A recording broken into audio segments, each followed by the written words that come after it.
من الأسئلة هذا من امرأة سمت نفسها محتارة فاياء من أبها، تسأل هذه تقول عن نفسها إنها امرأة زوجها والدها برجل كبير وهي لا تطيقه وتكرهه لأنه غير متعلم ويجهل أمور الدين، حتى الأمور البسيطة، أي تقصد بذلك المعلومة كالصلاة والصوم، وتزوجته طاعة لوالدها، غير أن والدها لم يختر الرجل المناسب لها والصحيح، وأنجبت منه طفلين،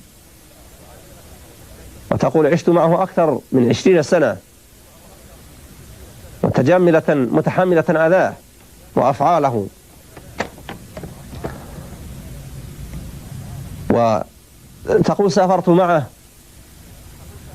للسعودية العمل فيها كأنها امرأة ليست من هذه البلاد، وجلست معه 4 سنوات دون أن يأخذني أو يذهب بي إلى بيت الله لأزوره مجرد عمره. تقول أفيدوني ماذا أفعل؟ الطلاق في نظري هو مفتاح الفرج من رجل لا يصلي ولا يصوم، أي كافر ليس فيه نزعة دينية، ولا يجدر للمسلم حتى الأكل مع الذي لا يصلي. ما دمت تقولين هذه المقالة أنه لا يجدر بالمسلم أن يجلس مع من لا يصلي، فكأنك أفتيت نفسك. لا شك أن أمر الصلاة أمر عظيم، وإن الإنسان لا يكفي ليزوج أن يكون اسمه من أسماء المسلمين وينتمي إليهم نسبا.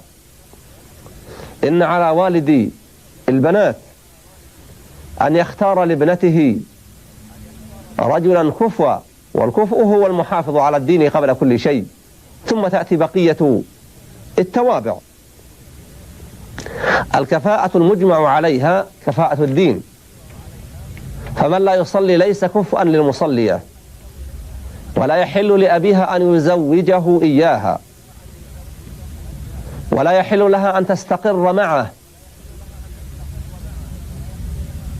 وهذه السائلة ما دام زوجها إن كان كما تقول لا يصلي ولا يصوم، فيجب عليها أن تعمل ما تستطيعه لمفارقته، لأنه لا يحل لها ولا تحل له، كما قال الله جل وعلا في حق الكفر: لا يحل الكافر للمسلمة ولا تحل المسلمة للكافر، لا هن حل لهم ولا هم يحلون لهن.